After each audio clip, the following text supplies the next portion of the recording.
प्राचीन काल में एक नदी के किनारे बसा नगर व्यापार का केंद्र था। फिर आए उस नगर के बुरे दिन, जब एक वर्ष भारी वर्षा हुई। नदी ने अपना रास्ता बदल दिया। लोगों के लिए पीने का पानी न रहा और देखते ही देखते नगर वीरान हो गया। अब वो जगह केवल चूहों के लायक रह गई। चारों ओर चूहे ही चूहे नजर आने लगे। चूहों का पूरा साम्राज्य ही स्थापित हो गया। चूहों के उस साम्राज्य का राजा बना मूषक राज चूहा। चूहों का भाग्य देखो, उनके बसने के बाद नगर के बाहर जमीन से एक पानी का स्रोत फूट पड़ा और वो एक बड़ा जलाशय बन गया। नगर से कुछ ही दूर एक घना जंगल था। जंगल में अनगिनत हाथी रहते थे। उनका राजा गजराज नामक एक विशाल हाथी था। उस जंगल क्षेत्र में भयानक सूखा पड़ा। जीव जंतु पानी की तलाश में इधर उधर मारे मारे फिरने लगे। भारी भरकम शरीर वाले हाथियों की तो दुर्दशा हो गई। हाथियों के बच्चे प्यास से व्याकुल होकर चिल्लाने व दम तोड़ने लगे। गजराज खुद सूखे की समस्या से चिंतित था और हाथियों का कष्ट जानता था। एक दिन गजराज के मित्र चील ने आकर खबर दी कि खंडहर बनी नगर की दूसरी ओर एक जलाशय है। गजराज ने सबको तुरंत उस जलाशय की ओर चलने का आदेश दिया। सैकड़ों हाथी प्यास बुझाने डोलते हुए चल पड़े। जलाशय तक पहुंचने के लिए उन्हें खंडहर बनी नगर के बीच से गुजरना पड़ा। हाथियों के हजारों पैर चूहों को रौंदते हुए निकल गए। हजारों चूहे मारे गए। हाथियों के गुजरने से सड़कों पर चूहों की दुनिया अस्त व्यस्त हो गई। मुसीबत यहीं खत्म नहीं हुई। हाथियों का दल फिर उसी रास्ते से लौटा। हाथी रोज उसी मार्ग से पानी पीने जाने लगे। काफी सोचने विचारने के बाद मूषक राज के मंत्रियों ने कहा, महाराज, आपको ही जाकर गजराज से बात करनी चाहिए। वो दयालु हाथी हैं। मूषक राज हाथियों के वन में गया। एक बड़े पेड़ के नीचे गजराज खड़ा था। मूषक राज उसके सामने के बड़े पत्थर के ऊपर चढ़ा और गजराज को नमस्कार करके बोला। गजराज को मूषक राज का नमस्कार। हे महान हाथी, मैं एक निवेदन करना चाहता हूं। आवाज गजराज के कानों तक नहीं पहुंच रही थी।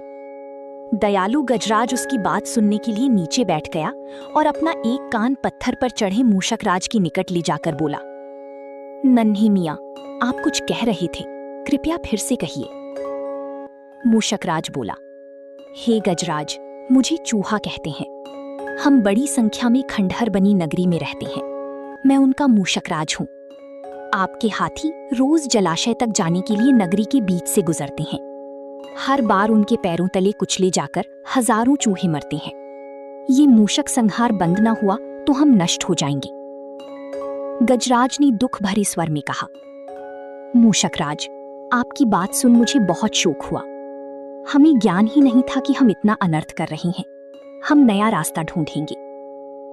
मूषक राज कृतज्ञता भरे स्वर में बोला, गजराज, आपने मुझ जैसी छोटी जीव की बात ध्यान से सुनी। आपका धन्यवाद। गजराज, कभी हमारी जरूरत पड़ी तो याद जरूर कीजिएगा। गजराज ने सोचा कि ये नन्हा जीव हमारे किसी काम क्या आएगा, सो उसने केवल मुस्कुराकर मूषक राज को विदा किया। कुछ दिन बाद पड़ोसी देश के राजा ने सेना को मजबूत बनाने के लिए उसमें हाथी शामिल करने का निर्णय लिया। राजा के लोग हाथी पकड़ने आए। जंगल में आकर वे चुपचाप कई प्रकार के जाल बिछाकर चले जाते हैं। सैकड़ों हाथी पकड़ लिए गए। एक रात हाथियों के पकड़े जाने से चिंतित गजराज जंगल में घूम रहे थे कि उनका पैर सूखी पत्तियों के नीचे छल से दबाकर रखे रस्सी के फंदे में फंस जाता है। जैसे ही गजराज ने पैर आगे बढ़ाया, रस्सा कस गया। रस्सी का दूसरा सिरा एक पेड़ की मोटी तनी से मजबूती से बंधा था।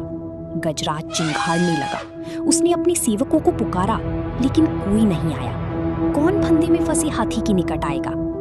एक युवा जंगली भैंसा गजराज का बहुत आदर करता था।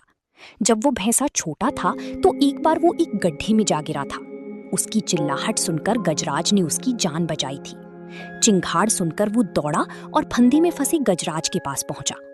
गजराज की हालत देख उसे बहुत धक्का लगा। वो चीखा, ये कैसा अन्याय है? गजराज, बताइए क्या करूं? मैं आपको छुड़ाने के लिए अपनी जान भी दे सकता हूं। गजराज बोले, बेटा, तुम बस दौड़कर खंडहर नगरी जाओ और चूहों के राजा मूषक राजा को सारा हाल बताना। उससे कहना कि मेरी सारी आस टूट चुकी है। भैंसा अपनी पूरी शक्ति से दौड़ा दौड़ा मूषक राज के पास गया और सारी बात बताई। मूषकराज तुरंत अपने 20-30 सैनिकों के साथ भैंसे की पीठ पर बैठा और वो शीघ्र ही गजराज के पास पहुंचे। चूहे भैंसे की पीठ पर से कूदकर फंदे की रस्सी कुतरने लगी। कुछ ही देर में फंदे की रस्सी कट गई व गजराज आजाद हो गए। सीख: दया और सहयोग के बल पर बड़ी सी बड़ी चुनौतियों को मात दी जा सकती है।